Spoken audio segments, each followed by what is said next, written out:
Welcome back, ladies and gentlemen, to Canadian Football Central, CFL content for the fans, by the fans. And we finally, last but certainly not least, have, or maybe the least, I don't know, it's been a rough season, but we have our mid-season report here for the Hamilton Ticats. And it's just going to be me and Rick today, although I'm sure Rick is going to have all sorts of things to say in regards to this. Just a heads up for everyone watching, this is being recorded on August the 20th, so this is before the game between Hamilton and Winnipeg, and I will say right now that me wearing this is for this video and this video only right now. And also, I am not holding Carter up at gunpoint either. Just putting that out there. Well, we're doing it for the channel, for the sake of the channel. I'll be wearing the blue and gold later on this week. But anyways, but yeah, no, I'm just saying that just because it's one of those things where maybe a lot of changes come with the results of that game against Winnipeg. But I'm just kind of putting out there as a little bit of a disclaimer that all of this was before we had the knowledge of the outcome of that game. Also, make sure you guys leave a like, share this video around, and subscribe if you have not already. Hit the little notification bell. Helps out the channel a ton. So, would very much appreciate it. And also, if you're listening to this on Spotify, give 5 stars. Would really appreciate that. Your support is very much appreciated. Rick, go nuts. This is all you, man. So, just let's take a little step back here for a second. About to say, we got an hour. We got the time. No. But what I'm saying is, there's some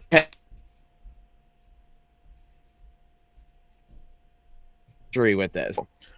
For those of you that remember, doing a little story time here. Rick, you cut out there. Can you please repeat what you just said? Oh, no, I was just kind of like redoing like the whole history on how we are, where we are here. So, Bo's first year last year got injured on a stupid short play from the 1-yard line. Was out for a couple of weeks. Matt Schultz came in. Matt Schultz got injured. Taylor Powell comes in. I think he went, 4-5 for the regular season. We made the playoffs. I was about to say, it was kind of somewhat near 500. The interesting thing is, they go with Matt Schultz to start the playoff game. I don't know if you remember this, Carter, but then they decide to put Bo in at the last 5 minutes of the game. Yep. Doesn't do anything. So already right now, Bo's in hot water with Scott Milanovic. Yeah. Then we have changes in the offseason. Tommy Condell's gone. Scott Milanovic. Which you very much appreciate. Yes. I'm like, okay, you know what? We'll give Scott Milanovic the benefit of doubt. You know, let's see what his kind of offense is like. Then we lose a bunch of our defense. Simone retires. Jameer Thurman's gone. Malik Carney's gone. Dylan Wynn's gone. And also, I'm trying to think of the name. Terry Godwin got released. But we decided to invest over $1 million into our offensive line. Coming into this season, you know, we bring in Jamal Peters for $155,000. Let's see. I'm just trying to think of all the new people. Then we bring in Brandon Barlow and Hendricks this year from Toronto. We bring in Knight from Toronto. So everyone's thinking, oh, you guys are just taking all of Toronto's people. We bring Luther in. Brendan O'Leary Orange. From Winnipeg. Yeah. We bring Stephen Dunbar back. Brought in some other receivers that I was hoping that we would get good looks at, but I'm trying to remember the one that got injured in training camp that was injured last year. Name's escaping my head, but he was like 6'6". I was hoping that he would have made the team. He got injured again, so he didn't make the team. And then Shamar Bridges came out of nowhere. You know, we have a very young secondary that's, you know, giving up 40 points a game. Very frustrating. Yep. we thought, okay, beginning of the season, everyone, we're going to turn over a new leaf. We got because at this point, Ed Harvey was assistant GM last year because Orlando Stonhoward was the GM last year. Now he's the president, and after giving up the head coach, he's now just the president. So now we have a GM and Ed Harvey, which he didn't do very well in BC when he was there. And then you have Scott Milanovich, who's offensive coordinator and head coach. Mark Washington. Bring in Bruce Boudreau from Winnipeg. Well, that was a mistake. After you guys weren't very pleased with him. Yeah.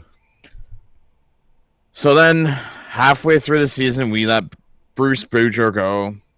We bring in another special teams coach. That started to go off and well and dandy. But then our team's still giving up. I think you're talking about 40. Paul Boudreau. Bruce Boudreau is the NHL coach. Yes, wrong coach. Because Bruce, there it is! Bruce, there it is! I was about to say, because I'm like, I swear this guy's talking about Paul Boudreau. Yes, Paul Boudreau. My apologies. Bruce Boudreau is the fantastic. He was the coach for the Minnesota Wild and Kevin Owens fan. Continue. And so they bring Mark Washington's defense is giving up 40 plus yards. They're taking 15 yards off the line, so it's just like. And then rumblings happened the other day where someone, I can't remember what some fan posted on Facebook that they seen Chris Jones at some mall in Hamilton. So I'm like, you know what? I'll just leave it a few days. It's funny. I saw that and I retweeted it and I tagged Connor and I said, can somebody go check on the heart rate on Rick's heart rate or whatever? I know because Carter sends me the message. He's like, yo, Chris Jones is being seen in Hamilton. He's going to be the next defense coordinator. I'm like, you know what? I'll just let it go. I'll wait for TSN or Rick Zamprin or someone big name. It's funny because your response is going to be either one of two things.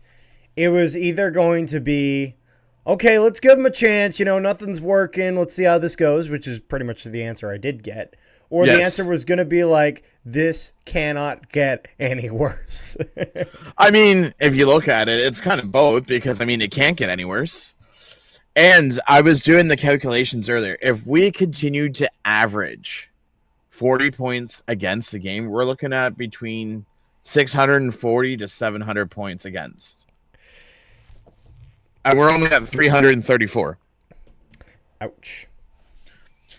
So then, me and you were about to do our stream on Sunday. Actually, we had just started the stream. We were on the stream. So you were in the middle of inviting me onto the Streamlabs and that. Yeah, we were just setting it up. Yeah, and I look at my phone. I'm like, holy Jesus! We were live though. We were live. The stream was on. It's just it had the stream starting soon thing because we were just starting, and so then the stream starts. I invite you to get you into that. You come in and you tell me the news. I'm like, holy Jenkins, Carter. Mark Washington was just fired, and we have Chris He's like, Jones. holy bad football, Batman. We signed Chris Jones.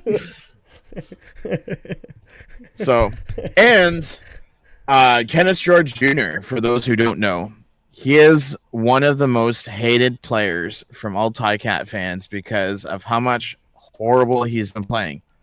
He was finally released today. How much horrible? That's like an Ilya Brizgalov kind of quote there. How much horrible?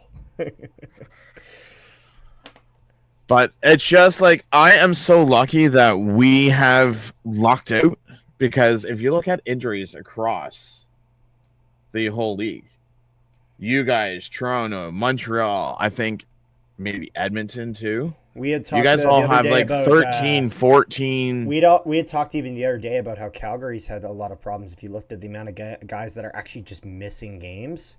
Yeah. And I'm looking at it. We have Dalton Black, Nick Cross, Nate Dulegay, Joel Figueroa, that's the worst $100,000 investment I've seen in my life. Signed him to a 2-year deal. Didn't do well for us last year because he was mostly injured. Started the game on the 6th game this year. I'm like, okay, maybe things have changed. Played 1 game. And then the bugger goes back on the 6th game. The guy's 35. Like, just move on. Yeah. Then we brought in Enoch Maconzo from Edmonton. That worked out for a couple of weeks. He ended up on the injured reserve list. I think Brendan O'Leary-Orange played a game or 2. He's on the 6th game. Lawrence Wood the second. We had him. We released him. Brought him back. He's on the 6th game. And it's just like, we don't have as many players on the 6th game. But if you look at our team on paper, we should be doing better than what we should. Yeah. If you look at the games this season, let me see if I can pull it up here, just the Ticats schedule. So, Montreal, week 1, we lose by 8. Okay. Week 2, we lose by 3. I'm pretty sure that was the walk-off field goal by Brett Lather. Week 3, we lose by 16. Week 4, we lose by 2. So week 2 and week 4, if we would have won those games, we would have at least been 2-2. Then week 5, we get our butts handed to us by BC, 44-28. Week 7, we win 27-24 over our arch rivals, Toronto Argonauts. Then I'm like, you know what? Okay, we're playing Edmonton. Edmonton's in a bit of a slump. Maybe we've turned a leaf. We win 44-28. This is the game that Bo Levi Mitchell throws 5 touchdowns. Yeah. And then we go back down the toilet where we lose 33-16 to Montreal, 33-23 to Montreal again, home and home. And then the game that broke the camel's back, Edmonton, we lose to Edmonton 47-22. Yeah. And by broke the camel's back, that cost back Mark being Mark Washington gone. But it makes you wonder because if he was already in Hamilton, and they make it sound like he was already on his way out before that game. Well, it's possible that even happens regardless, unless Mark Well, although to be fair, you also mentioned in our preview that with Chris Jones, the Ticats are actually paying him nothing as he was bought out by the Elks. So it's also a possibility where they're like, listen, we might have you as part of the coaching staff here. It might happen, it might not. We're not paying you anything regardless. So there's no, I guess, harm in having him there. Like, even if Mark Washington, let's say that defense has a great game, okay? Mm-hmm. And Mark Washington keeps his job for at least another week. Who knows? Who knows how long that could have been? Mm-hmm.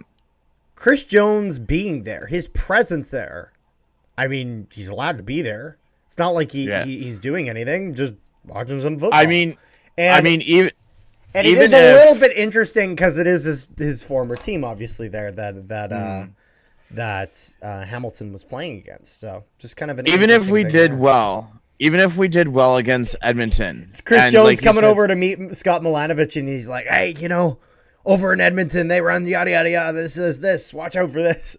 Just. But I mean, even if what you said's true, yep. And Washington kept his job for another week. And it's just a possibility. That there's no guarantee in that. That's just it's possible. Just us discussing this. Yep. But I mean, even if he was good for another week, you could have still brought Jones in as a senior consultant. That's true, especially since you're paying him nothing. So it's one of those things where it's no harm having him around. Because now, if you really think about it, Washington's contract's up at the end of the year. So Hamilton's still technically paying for Mark Washington's contract. Yep. And Edmonton's paying for Chris Jones's contract. We're just using Chris Jones. And the good thing about it is it's not a commitment after this year. So even if Chris Jones did a horrible job, this is a win-win for the Ticats in the sense of that if it doesn't work out, they lose nothing. It costs them no extra salary, which is it's one of those things where it's a big deal in a league like the CFL, where this is not like the NHL or the NFL where profit margins are so big they can just terminate they can fire tons of people, still have a bunch of people on their payroll, perform buyouts, this and that, and be completely fine. This is a league where profit margins are more on the thin side. I mean, Bombers, one of the more successful franchises in the CFL. I think they recorded like a net profit of like $1 million last year. That is not a lot when the salary cap is over 5 times that. And so, and that's pure profit, not gross revenue, but pure profit. And so it's one of those things when we're talking about when a contract is terminated, and a contract for probably a decent amount of money, probably, 6-figure contract, probably you'd imagine this guy's probably making around 100,000. It's one of those things where paying this guy to essentially do nothing because you fired him, and then paying someone to go in and take that spot. Naturally, when you have an option that's free, even though there's a lot of uncertainty about it, it's worth taking a crack at, especially with the Ticats situation. The Ticats, I'll put it this way, and I don't know, maybe I'm breaking news to some people, but Hamilton is, unless they drastically turn it around in an incredible way that no one has ever seen before, Hamilton is realistically not winning anything this year, in the sense of when we're talking Grey Cup ambitions. This team there's too much that would have to happen in order for that to go on. So the Ticats here have to be looking towards the future. And so taking a chance on Chris Jones, despite kind of his bad reputation as a head coach, taking a chance of him as a defensive coordinator, it's one of those things where, maybe he's learned, maybe he's not. Regardless, it costs you nothing to take a chance at it. And worst case scenario for the Ticats, it doesn't work out and they move on, and most likely at that point, Scott Milanovic is gone, and we could see this entire coaching staff gutted. And however, the thing is that where the reason this is fine when it comes to Chris Jones is because, again, they have no obligations to keep him. But also, if Chris Jones comes, or if Chris Jones does not, and it's still Mark Washington, then we're dealing with the same situation where the entire coaching staff is most likely gutted, and it's going from there. Because even if Mark Washington turns some stuff around with the reputation he had going into this week before he gets fired, there's no way that like Scott Milanovic, they would just pass on the reins to him. That was not happening. So we're looking at a situation where Milanovic either has a really good run and is able to save his job, or a situation where the Ticats potentially are just gutting this entire coaching staff. So, well, because I'm pretty sure, don't quote me on it, but I'm pretty sure Steinhauer's president's position, his contract's up at the end of the season. Ed Howard, I don't know if they just gave him the title or if his contract's up at the end of the season. Milanovic, I'm sure he signed a multi-year deal. I'd have to try to find more details on that. It depends, because is this a deal that he had signed, or is this an amendment to his previous deal as an offensive coordinator? Essentially, where he, let's say he was signed for 3 years as an offensive coordinator. How many years was he here as an OC before becoming the head coach? What was it? 1, 2? So last year he was kind of like not really an OC in training camp. Kind of like, okay, so basically about 1 year.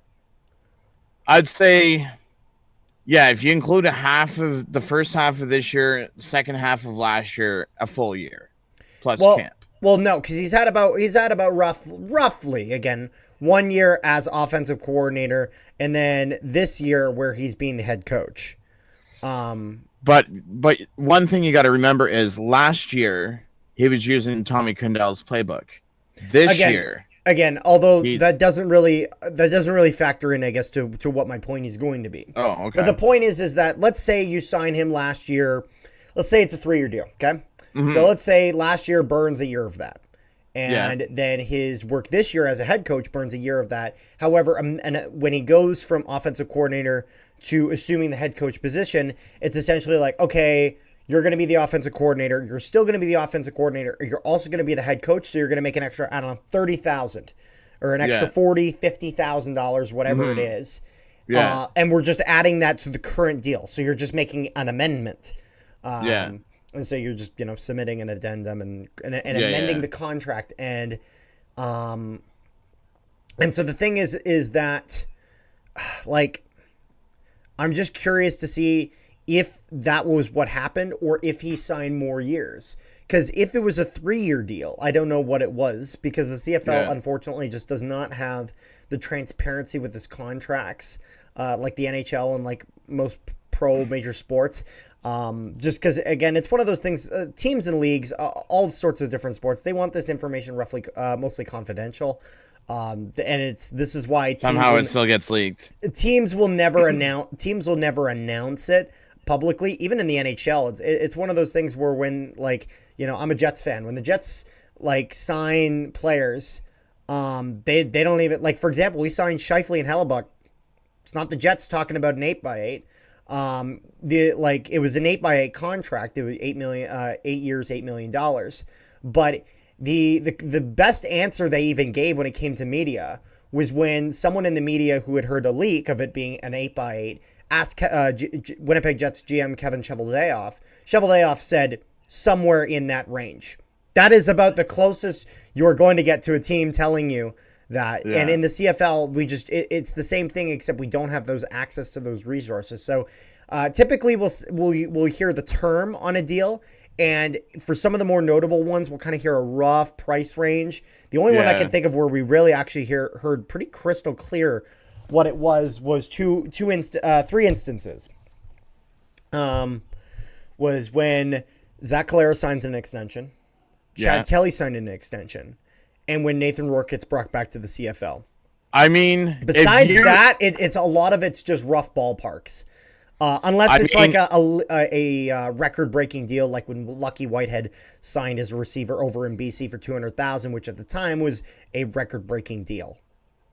If you do your homework, you can find, like, for example, when Tim White was trying to get the $300,000 that Eugene Lewis wanted in the offseason, people knew what he was asking for.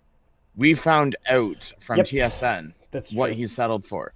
So I mean, you could go through X or Twitter, but there's not like a full database. Like, for example, with the NHL, of course, there was what was the name of the thing? The Washington bought it.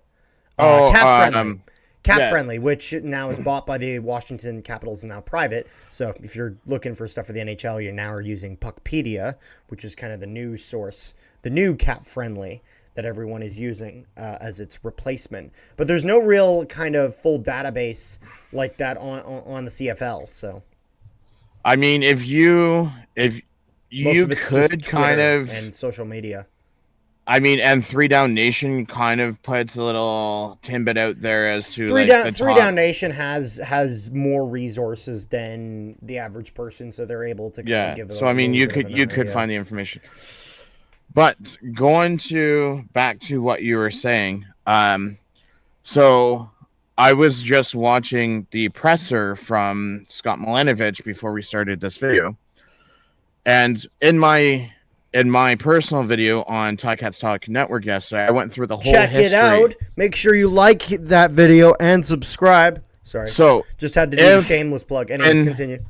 In 2003 to 2007, both Scott Milanovich and Chris Jones were with Montreal.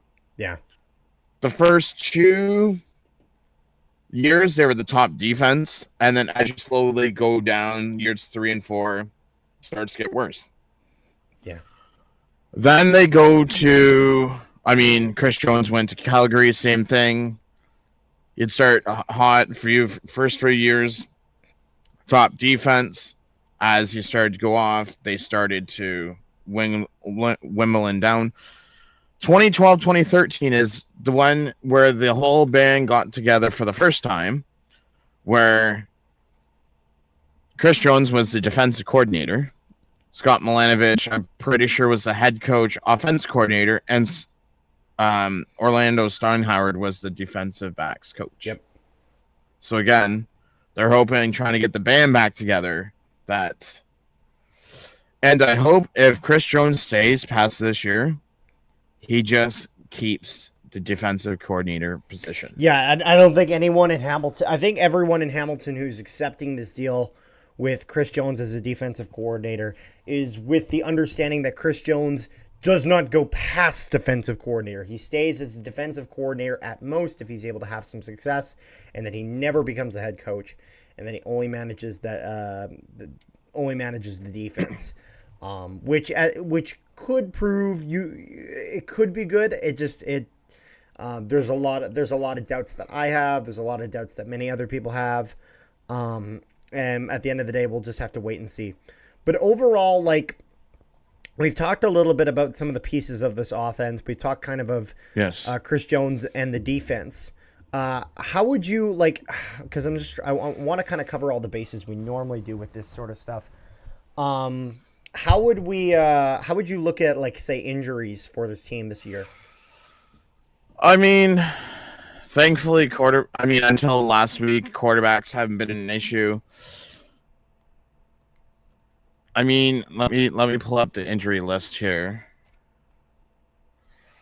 I mean, injuries haven't been too bad, because one game it's not really an injured, it's healthy scratches. So it's just, I wish, Brendan O'Leary Orange didn't get injured, because then we'd have another national wide receiver.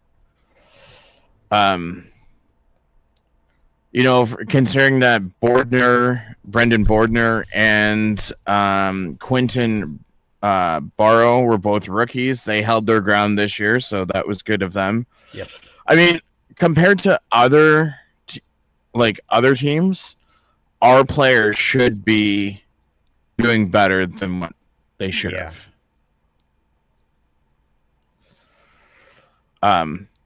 Now, here's my thing. So I know we normally, when we did the other teams, we did 2 per position for shock and disappointment. Well, I don't know if it was ever a specific amount, but shoot, let's hear it. I'm gonna go per position. So I know everyone's gonna hate me for this, but Bo Levi Mitchell, let's be honest, who had him leading in yards and touchdowns? No one. Yes, he has 12 interceptions. It is what it is. He averages 3.4 per game. No one's perfect. But 20 touchdowns and almost 20 touchdowns in 10 games. No one ever would have thought that. Nope. If we go to rushing, once this decides to work for me, James Butler, okay, he's played 8 out of 10 games.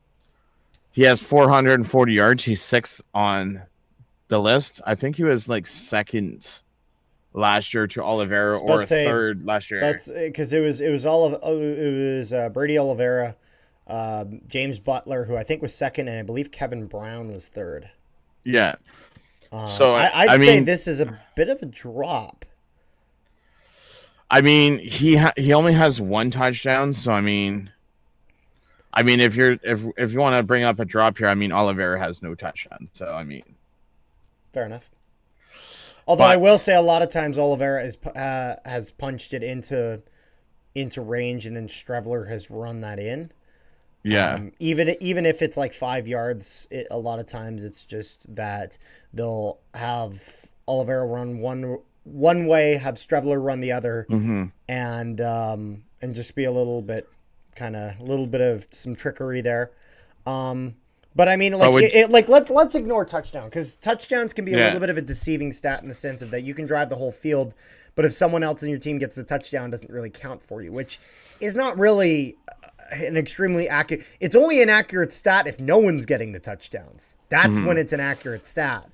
But and I guess you could make the somewhat make the argument that that's kind of an issue that the Ticats have had. But with the Ticats, even if let's ignore the touchdowns completely and simply look at yards.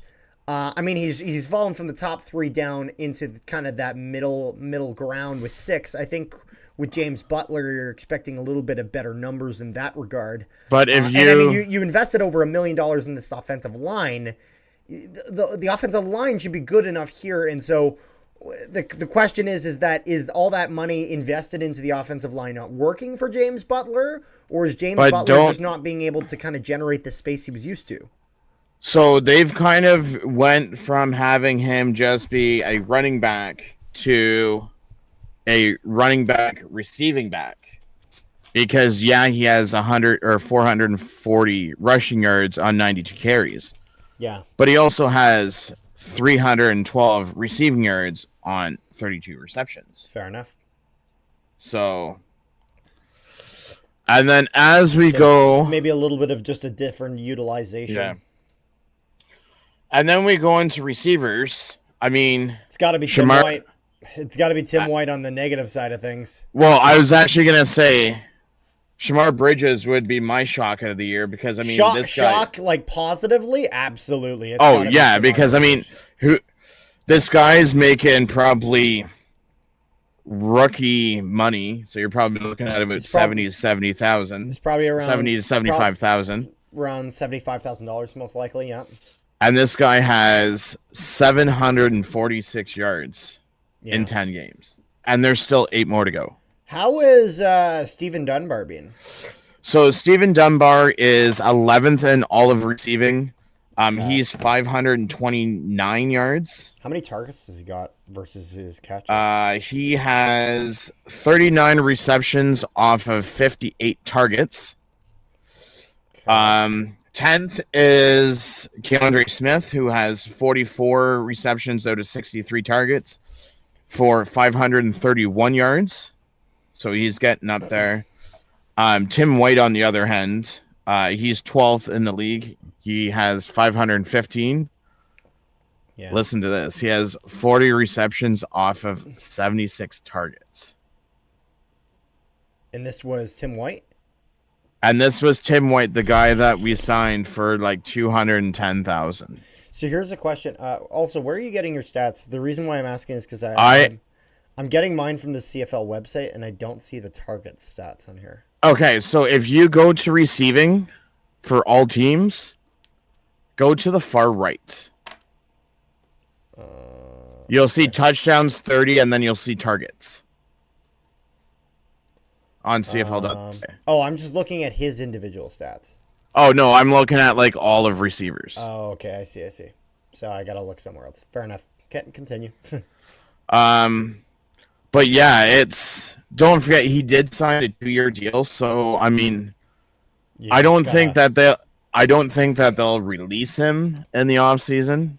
No, I think this is one of those things where to be fair, I mean, it's one of those things where with Bo Levi Mitchell, you had to kind of wait a little bit for that deal to pay off. Didn't pay off initially. So I think if you're the Ticats, when you got a receiver of that caliber, despite the fact that he just hasn't been able to get going, you gotta kind of live with a little bit of a hope and a prayer, and just maybe even realize this just ain't his year. And maybe at some point he's able to turn that around next season. I think Ticats fans hopes to see him turn it around a little bit this season. Unless it gets really that abysmal, they can't afford to just throw that away. Like, you can't just throw away $200,000. Let me just pull up. Like, you can cut his field time. You can give someone else that opportunity, and fair enough. But I mean, once you go from Bridges to Keandre Smith, Dunbar, White, okay, Butler's 5th, Luther's 6th, and then you get Greg Bell, who just had that extending you're talking game. About Hakunavanu, right? Yes. Yep. Then after him, it's 2 of our running back, Greg Bell, who had an outstanding game this past week. James Tuck, who's, a blocking fullback.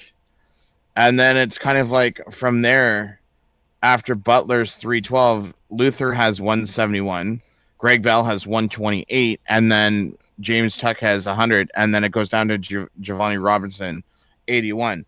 The good thing I like about this year is he passes. We don't just stick with two people and that's it. Like, they move the ball around. Oh yeah.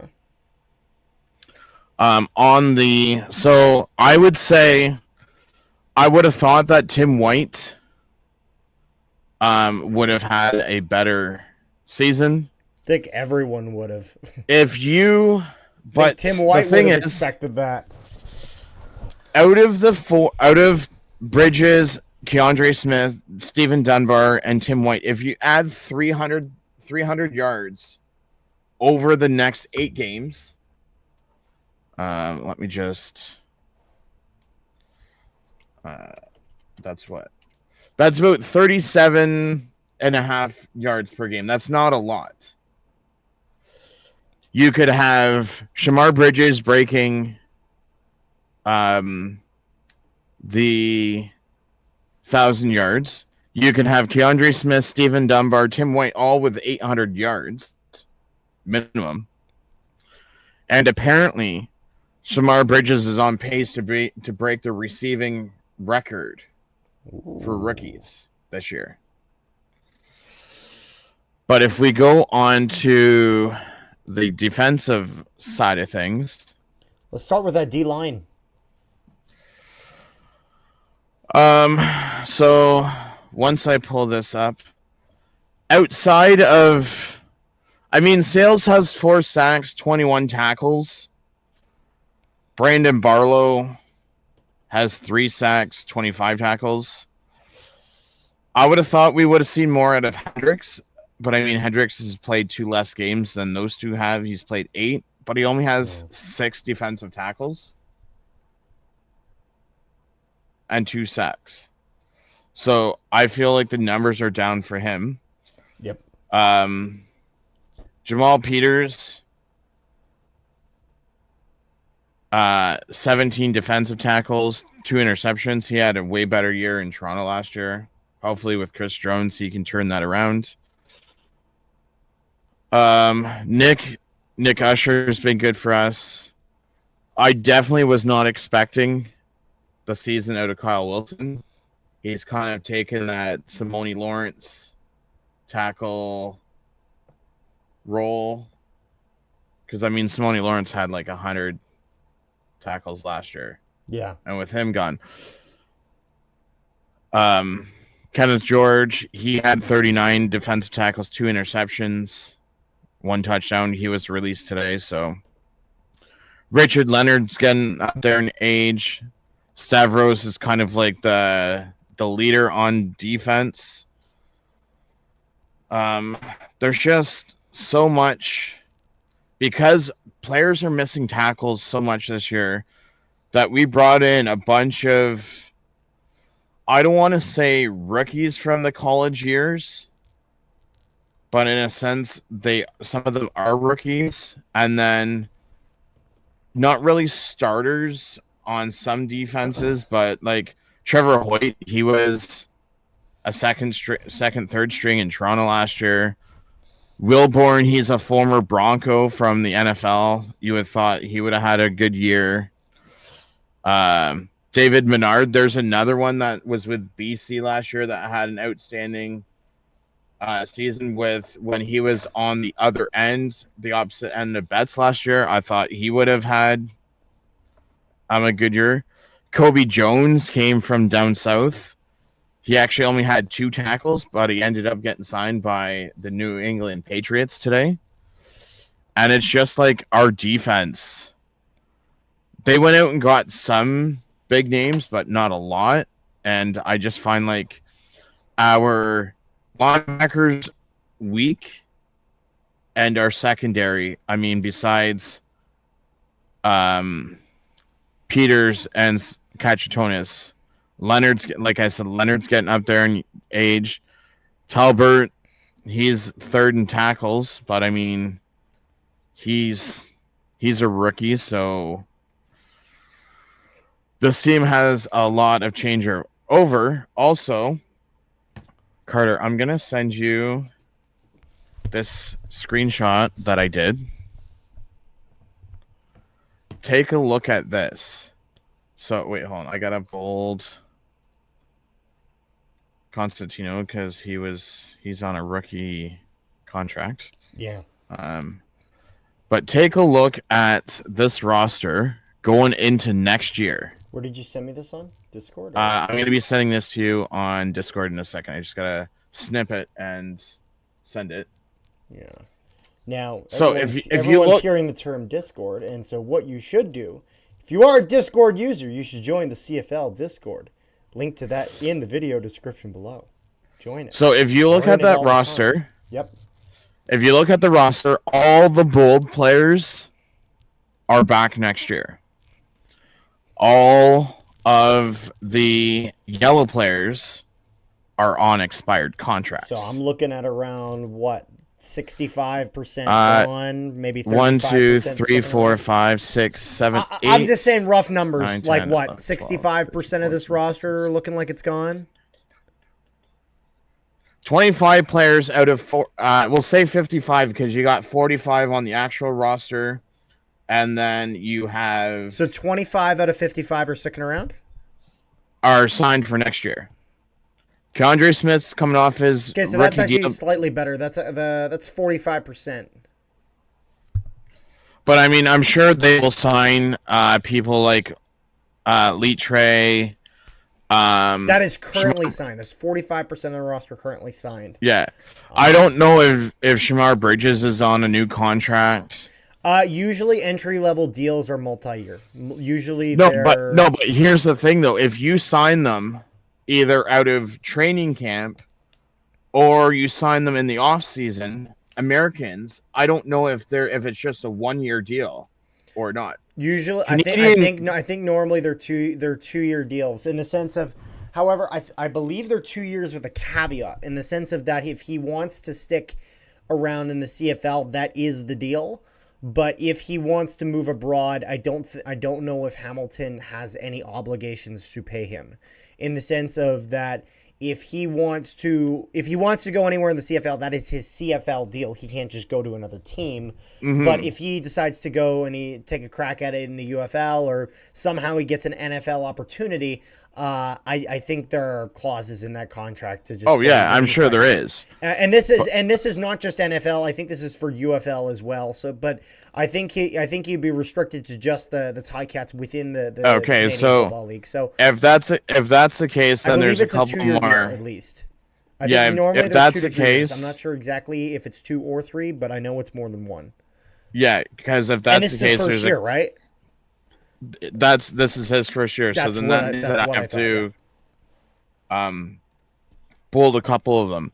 But I mean, there's going to be, and then don't forget, we still have all of our 8th round or 8-round picks in the draft. Yeah. And then so here comes the big problem that I have with the upcoming draft. Say we finish first overall, and we get the first overall pick. We have Tula on our team as a quarterback. We have Powell. Do you go and draft Rorick or do you draft Need? Or what you could do is do an NHL move and move down in the draft. Okay, I have the rookie contracts here pulled up. Okay. The minimum player salary, and this is from CFLDB.ca. Okay. The minimum player salary, as dictated by the collective bargaining agreements of the CFL CBA, is $65,000. This is in 20 and 2021, so this is a few years ago. So it might have been tweaked a little bit since then. Yeah, so it's about 70. I believe it's about 70, yeah. 75 now.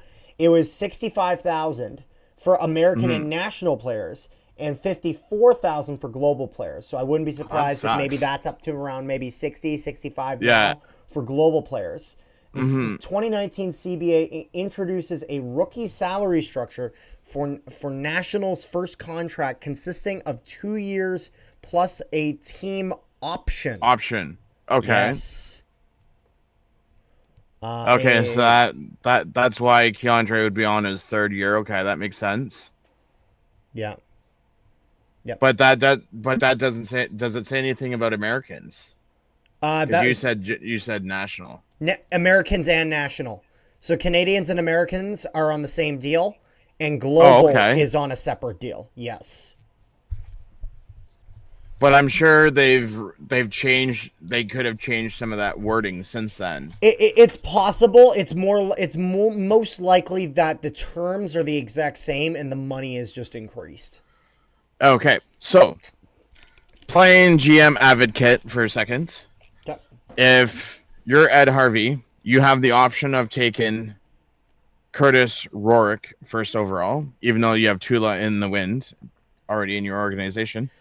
Do you take Rourke, or do you move down in the draft and take another player and get more? I don't think you move down in the draft. I think you take Rourke, and I'll tell you why.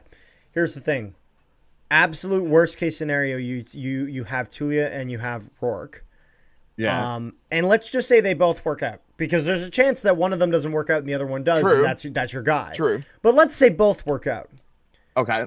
The value in that asset from a trade perspective. Oh my God.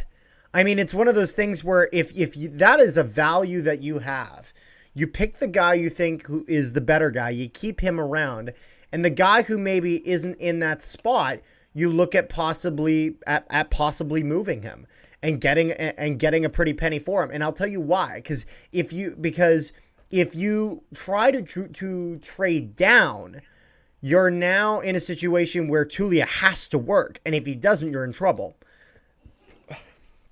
So there's that.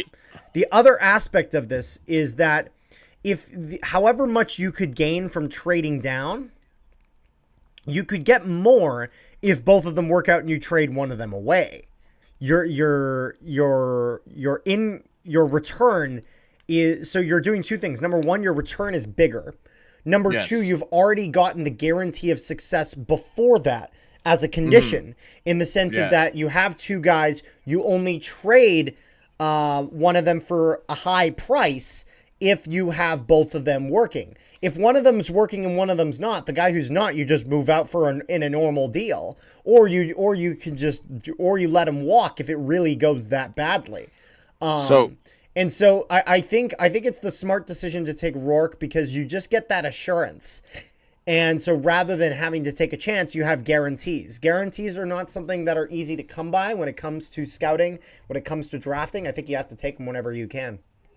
But the thing is when Nathan Rourke played, he didn't play in a top school down in the States. He played at Division II. I believe Tulia was in Big Ten, right? Curtis went from Ohio to Indiana.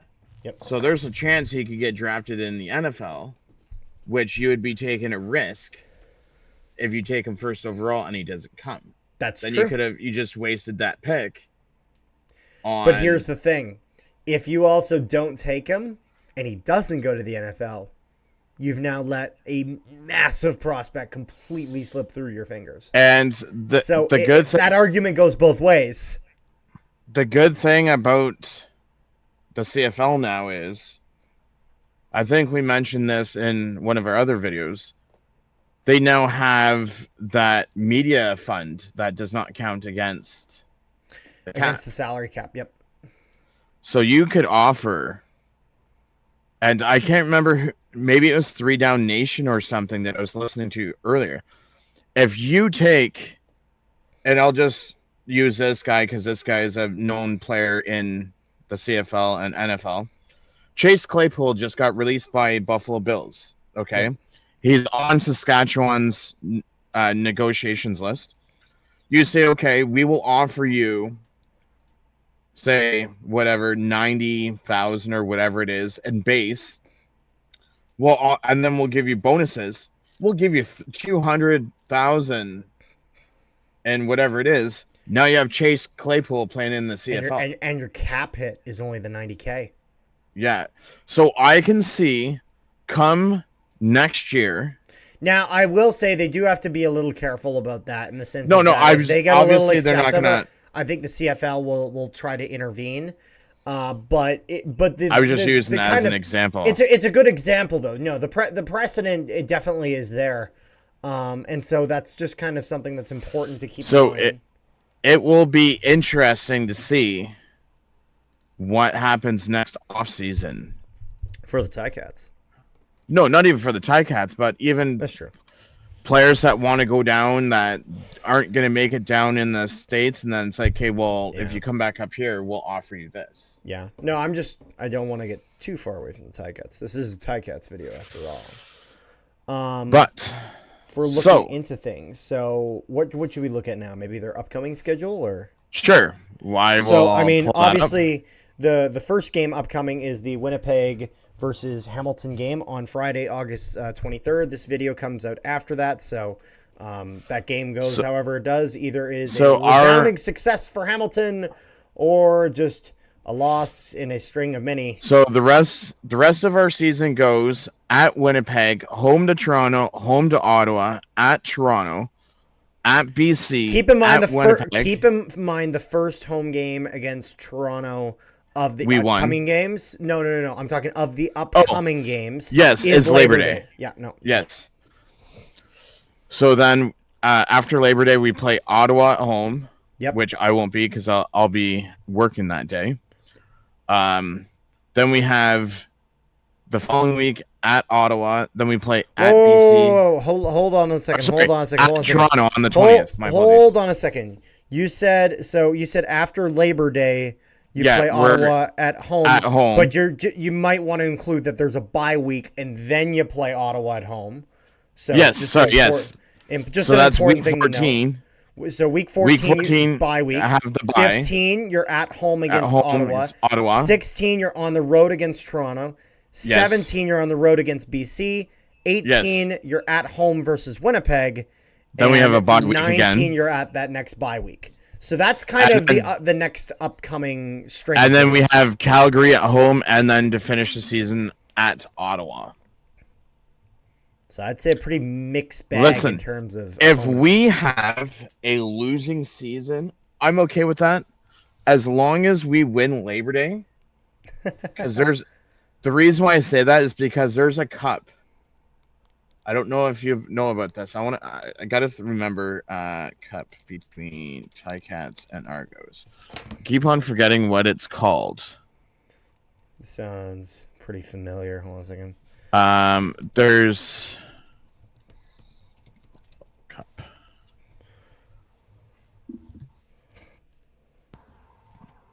There's a cup that's played, and I'm trying to think of what the actual. Oh, it's gonna drive me nuts. There's like an actual trophy? Yeah, there's an actual trophy. So whoever wins the best 2 out of 3. And I'm just trying to Cats versus I'm looking Argos. at here some of the Harold Ballard. That's it, the Harold Ballard Cup. Yeah, I was about to say. I knew it was going to be on the top of my tongue. Yep. So Toronto won it last year. Cup. So all we need to do is win Labor Day or win on the 20th, and we take home the Harold Ballard Cup. Although the only besides the Grey Cup, the only that beautiful trophy that I love, that sweet banjo bowl, baby. The trophy with the banjos coming out of either side. Okay, so you guys have a trophy for that too. Oh, hell yes, we do. It actually looks like really sick. I'm not gonna lie. You know what I'm gonna do, Rick? I'm gonna quickly send you a photo. I'm gonna quickly send you a photo of it. I'll just send it to you on Discord. This thing looks so cool. Okay. But continue. But yeah, so if we just win that and none for the rest of the season, I'm okay with that. I've accepted that we're not going to make the playoffs. Let's just build on next year. Let's see what youth talent that we have. Because don't forget, now that Powell has gone on to the 6th game, Tula will now be, will be dressed. Sent it to your Discord, by the way, the picture of the banjo bowl. Oh, Carter, we forgot to talk about one last position. That's fine. Take a look at the picture first. That's hilarious. Isn't that beautiful? That's funny. That's hilarious. It's fantastic. The position that we forgot to talk about was kicking. Kicking. So you got Mark Leggio as your kicker. Which, yes. He is fourth. I don't really question his regular season. My questions are always the postseason, but I guess that's not something you guys have to worry about a little bit. And also just conversions. I don't know why, but conversions were a real issue for him. Oh, it's like, I don't know where he's pulling this season out of his butt. He's 20 for 22, and then he's 22 for 22 for extra points. So he's only missed 2 field goals this whole season. Fair enough. There you go. And who do you got punting?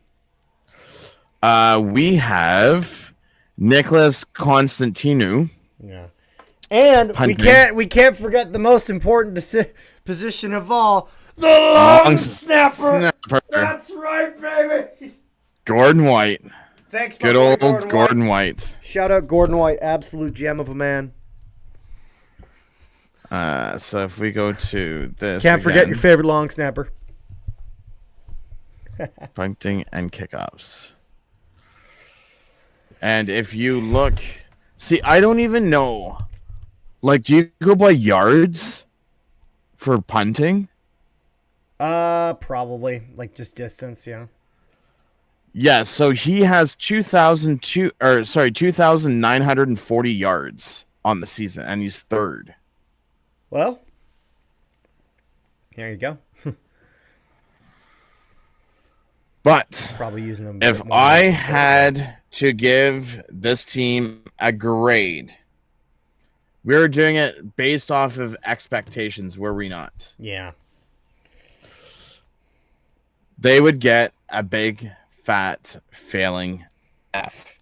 It has to be F. I'm sorry. It's only one of the things where I saw this team typically polling it, like in terms of just kind of in my mind in that second spot, maybe third spot, and I said they would only drop down to last in the East if they just absolutely fell apart.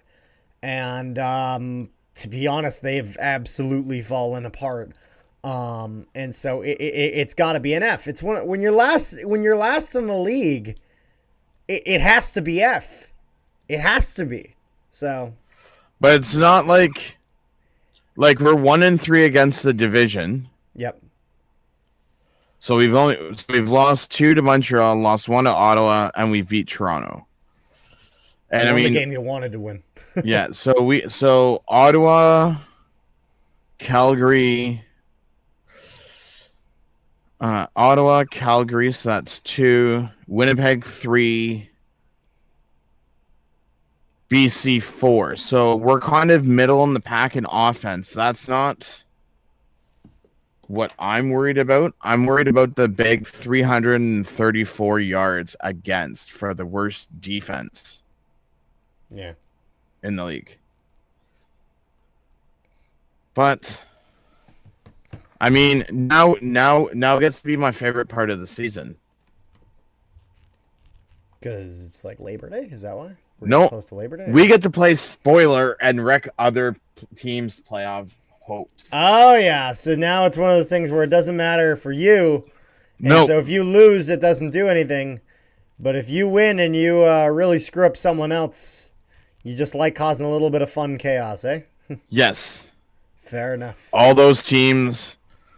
Like, could you imagine, just for discussion's sake, with Winnipeg and Calgary and Edmonton, all within 2 points of Toronto, and somehow, I know we're not going to sweep them, but if we took 2 games, well, it's Toronto, you know what's funny?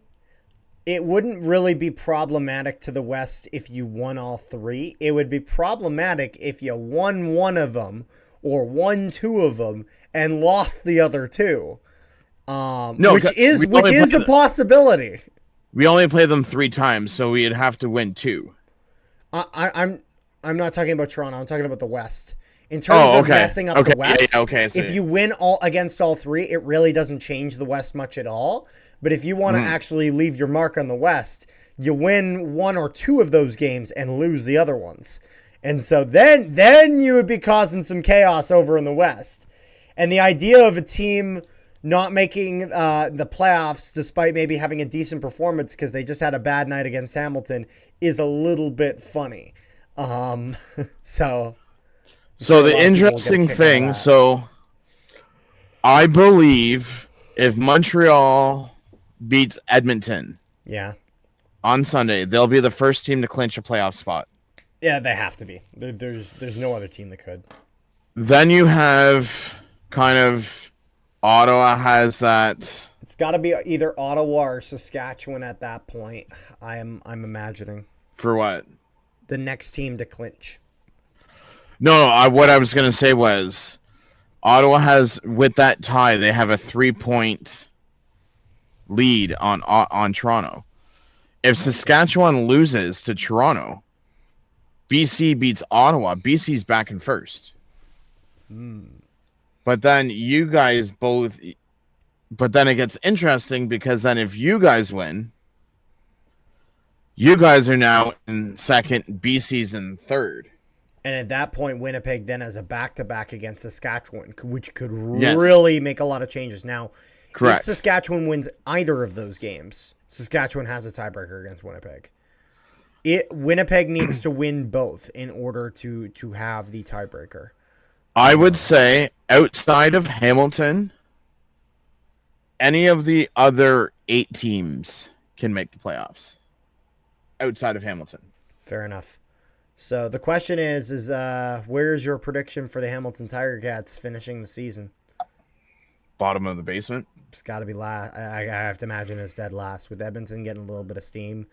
Unless the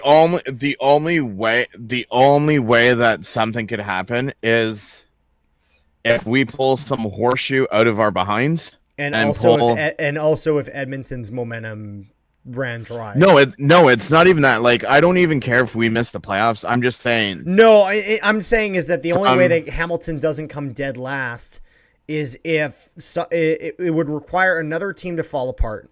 And for Hamilton to kind of get a little bit of a fire lit under their ass and kind of go on a little bit of a what I was gonna say was, even if we make the playoffs, which I'm okay with, I've accepted it. But if we played like we did last year and just went on a tear on Labor Day and just second half, all of those teams, we could be playing spoilers to so many teams. Certainly. It's not even funny.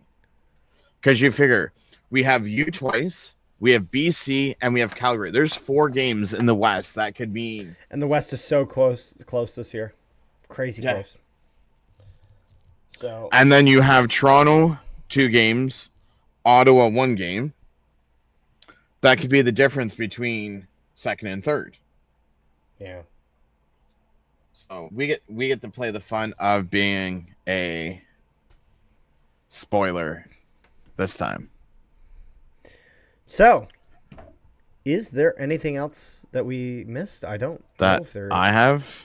I think we got everything. No. The only thing that I will mention, just about because you mentioned it earlier, keep in mind, coaching staff has their own cap than the players have. Yes. So that $5.25 million is not does not include coaching staff. And Carter, I do have one last question to ask you, because I'm not sure, because you would know more about this than I do. When you have conditional picks in trades, that depends on if that player plays for that team, correct? And how many games? Depends on the condition. Conditions can vary. Sometimes conditions can depend on a player performance, in terms of a player needs to hit a certain amount of points, or in the case of hockey, goals or whatever. It can rely on a player playing a certain number of games. And so it can also rely, rather than on player performance, it can rely on team performance. For example, the Winnipeg Jets, the only reason that they got Brad Lambert was because they traded for a conditional first-round pick, and the condition was that the New York Rangers needed to make the conference finals. The New York Rangers did make the conference finals. That first-round pick was transferred to Winnipeg in the Andrew Kopp deal. So these are kind of the variety of conditions that can exist. It really can be just about anything as long as when it goes through the CFL that they approve it. But odds are the reason why I mentioned that is because we're supposed to be trading our third conditionally this year in the Jordan Williams trade, of which Jordan Williams retired. And we were supposed to get Toronto's fourth conditional. But I thought it would have depended on if Jordan Williams played or not. Interesting note that I will leave on this. The Edmonton Elks have lost their first round pick in next year's rookie draft because they took Zach Mathis in the 2024 supplemental draft. So now, if you finish third, you're drafting second. If you're finished last, you're still drafting first. Fair enough. So that's all I have, my friend. All right. Well, thank you guys so much for tuning in for quite a long video here. Talking about the Ticats, talking about the CFL as a whole, to be honest. A lot of good stuff in here. So make sure you guys like, share, and subscribe if you had not already. Hit the little notification bell. Helps out the channel all the time. Make sure you give us 5 stars on Spotify if you're listening there. And then also make sure you check out our Twitter and Instagram. Links to that in the description below. And all of our... And don't forget to check out our Week 12 preview. And let us know in the comments of that video of who you think's going to win. Either That's right. Carter's and honestly, and also our Week 12... And also our Week 12 review, because that probably won't be coming out too long after this video comes out, realistically. Probably just a few days out. So make sure you check out all the content we have on the channel. And see if Carter can bounce back and go 4-0 in his pick'ems this week. It would certainly be nice. 2 straight weeks of that. I certainly hope so. So peace, love, and positivity to everyone watching all at home. And we will see you guys next time.